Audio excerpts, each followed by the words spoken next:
Assalamualaikum warahmatullahi wabarakatuh. Anggota tim pengabdian, di sini ada Bapak Dr. Taswir MSI yang saya hormati. Silakan Ibu masuk. Ya, silakan.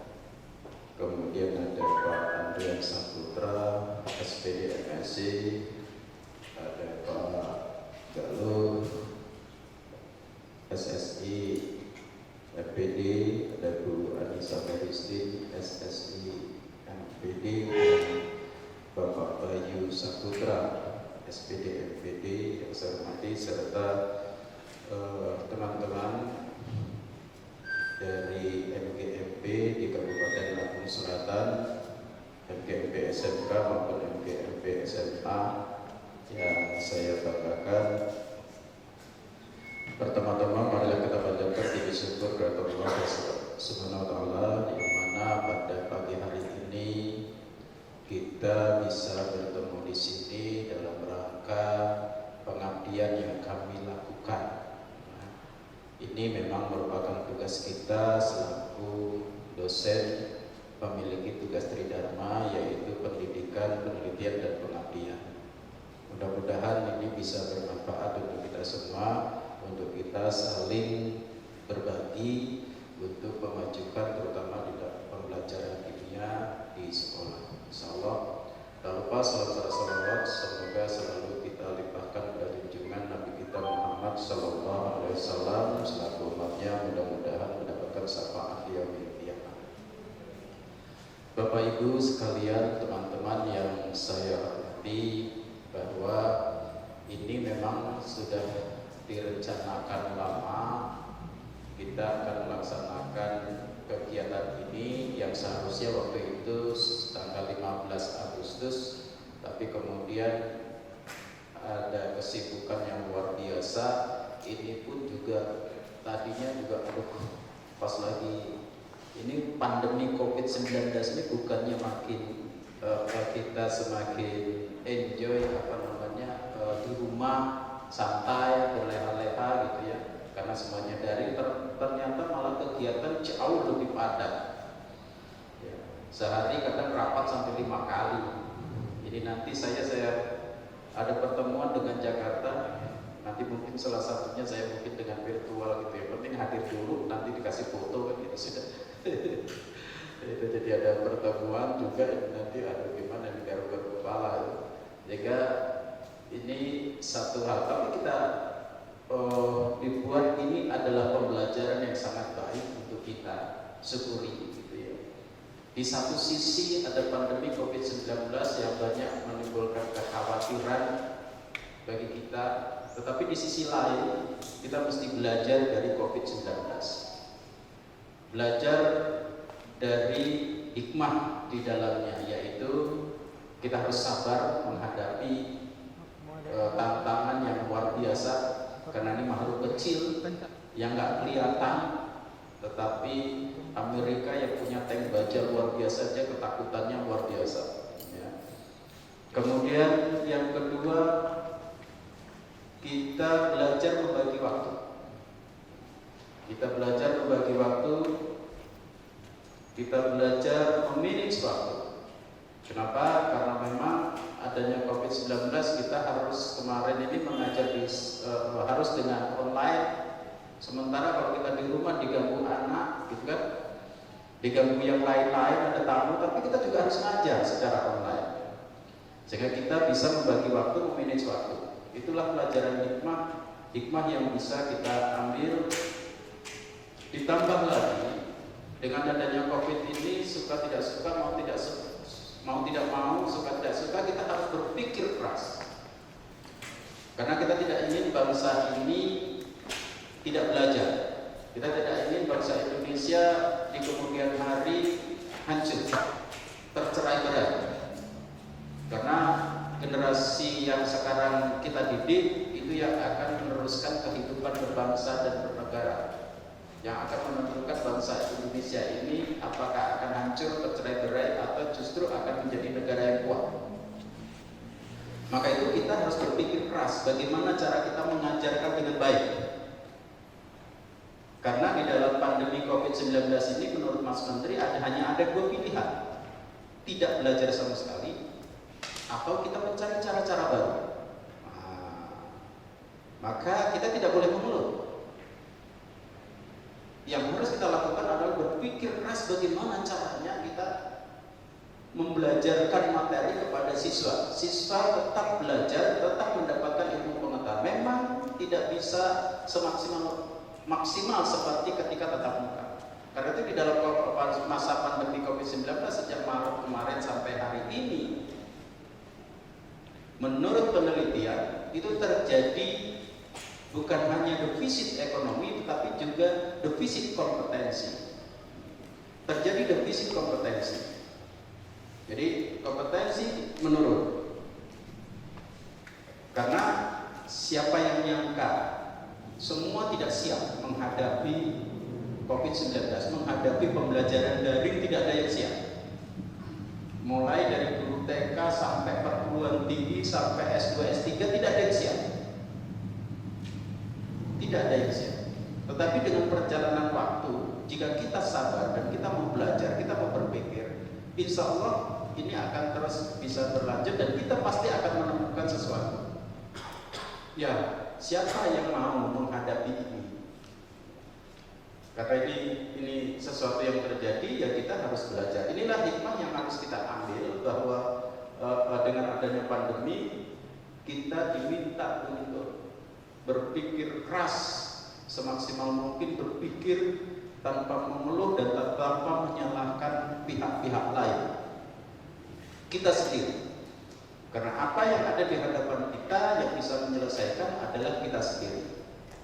Nah ini insya Allah dengan adanya tempaan COVID-19, kalau saya bilang COVID-19 ini adalah cobaan yang sangat baik untuk kita memiliki mental baja setelah COVID-19 berakhir. Pasca COVID-19 insya Allah kita memiliki mental baja, karena kita dihadapkan luar biasa. Bahkan mau kesini pun saya harus hitung-hitung, maka saya minta Pak Sapam tetap protokol COVID-19 dijalankan gitu.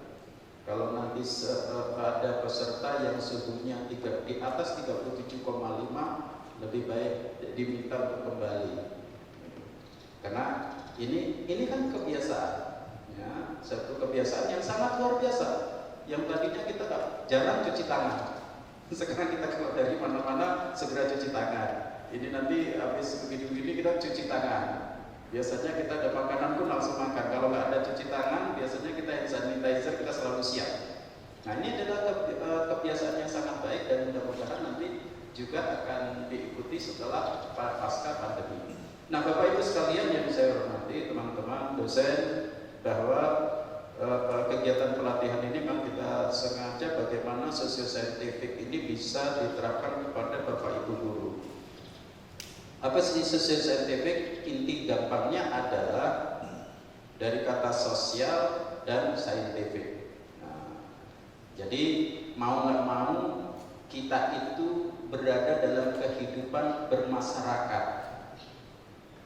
Dalam kehidupan bermasyarakat, tentu kehidupan sosial tidak bisa kita tinggalkan. Oleh karena itu pembelajaran berbasis saintifik adalah pembelajaran yang selalu mengkaitkan dengan isu-isu sosial yang menjadi kontroversi. Nah, kontroversi. Contoh, isu apa yang kontroversi? Kalung anti COVID-19. Nah, itu kan isu-isu sosio-saintifik. Itu salah satu isu yang perlu kita kaji. Agar kenapa? Agar generasi yang akan datang ketika berpikir, ketika dia akan melakukan sesuatu, dia harus berpikir dulu. secara ilmiah. Dia sudah belajar kimia, sudah belajar biologi, belajar kimia, dan belajar yang lain. Maka di dalam mengambil keputusan mesti harus dilihat, dipelajari. Saya sudah mendapatkan ilmu kimia, saya sudah mendapatkan ilmu biologi. Kalau begitu secara kimia seperti apa, menurut teori biologi seperti apa, sehingga tidak mudah memutuskan sesuatu yang akhirnya menghasilkan sesuatu yang kontroversi. Ini yang akan kita angkat, gitu.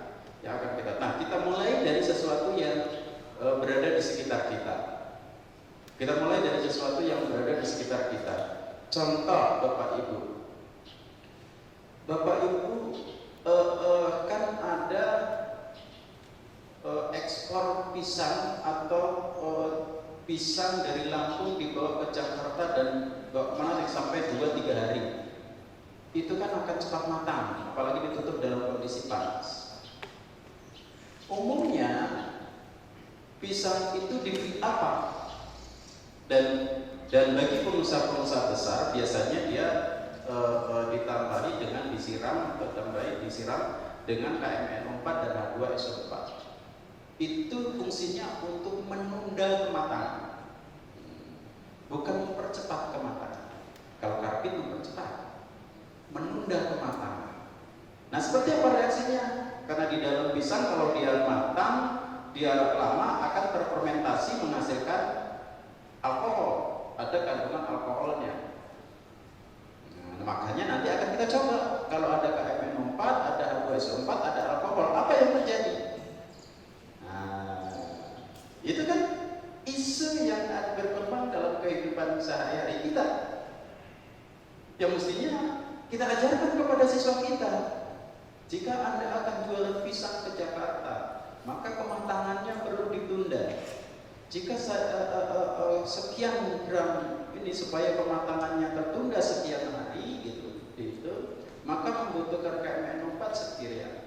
Kalau membutuhkan KMN4 sekian, berapa H2SO4 yang dibutuhkan? Kalau ada KMN4 disediakan sekian, H2SO4 disediakan sekian, kira-kira kalau muncul alkohol ketika dia mengalami fermentasi, ketika dia mengalami pematangan, kandungan alkoholnya muncul, maka berapa banyak yang bisa direaksikan? Kan stoichiometri. Stoichiometri. Jadi selama ini kita mengajarkan sesuatu itu kadang-kadang NaOH sekian gram, gitu ya, atau kadang-kadang natrium ditambah dengan HCl, hasilnya bla bla bla bla, sekian gram natrium tambahin. Bayangan nggak pernah lihat natrium, nggak pernah lihat natrium, gitu kan? Karena apalagi di sekolah kita nggak punya natrium, gitu ya, nggak pernah praktek. Gitu. Sehingga kimia itu menjadi hanya sebuah cerita. Contoh lah, apalagi SMK. SMK itu terutama jurusan otomotif. Ada nggak kimianya? Harusnya ada kimianya. Ada ya? Nah, setiap kendaraan sekarang ini pasti ada airbagnya kan? Nah, sekarang mulai motor cross itu. Itu di pinggir-pinggir itu yang kemarin terbakar motornya itu kan karena airbag kan. Nah, di pinggirnya itu sekarang dikasih airbag gitu. Ya, motor cross kemarin. Silakan Bapak masuk. Ya. Nah, airbag itu apa? Airbag itu apa? Apa kandungan kimianya?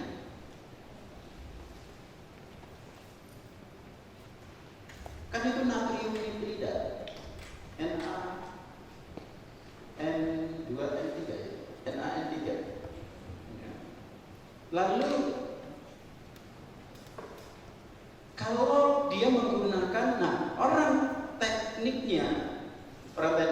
kimianya menentukan berapa jumlah natrium nitrida yang dimasukkan ke sana adalah membuat sensor panas. Jadi ketika menjelang sekian detik akan menabrak, ini sudah mengembang. Sensor panas. Begitu sensor panas, natrium nitrida akan terurai menjadi natrium plus N2.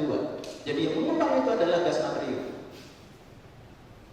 gas natrium, gas nitrogen, gas nitrogen N2. Lalu ada natrium, natrium berbahaya. Kenapa? Kalau ketemu air di dalam mobil kan suka ada air minum dan sebagainya, ada air radiator dan sebagainya, bisa meledak. Menetralisir natrium apa? Pakai SiO2. Itu. SiO2 nanti bereaksi keluar akan berbahaya, maka ditambah dengan KClO3. Nanti menjadi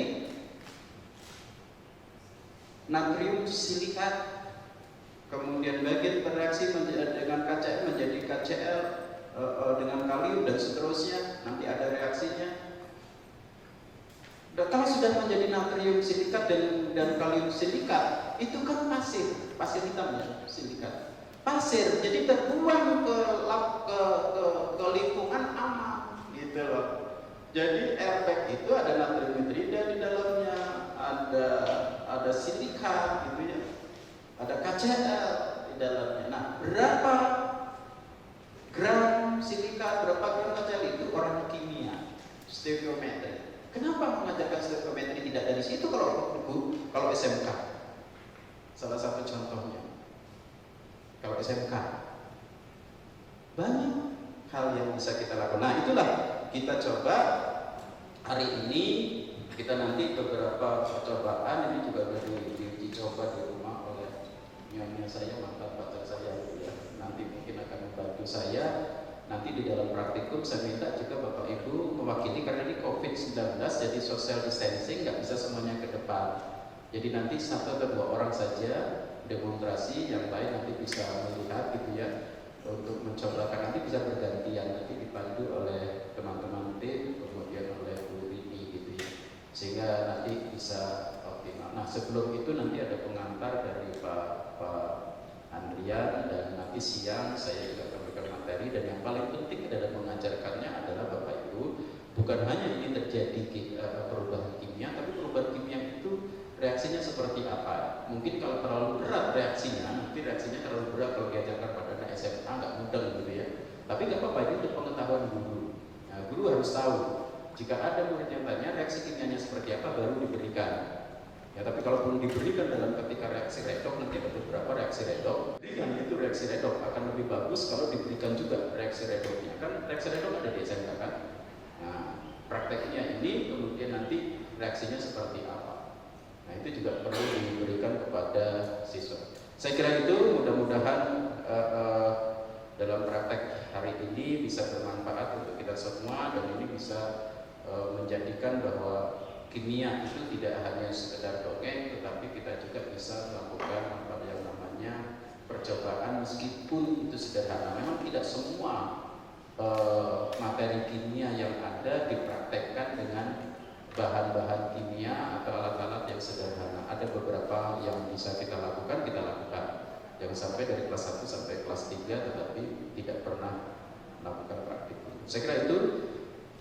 Terima kasih, mohon maaf jika ada kekurangan. Dengan melafazkan basmalah, mari kita buka pertemuan kita dengan resmi. Bismillahirrahmanirrahim. Terima kasih. Assalamualaikum warahmatullahi wabarakatuh.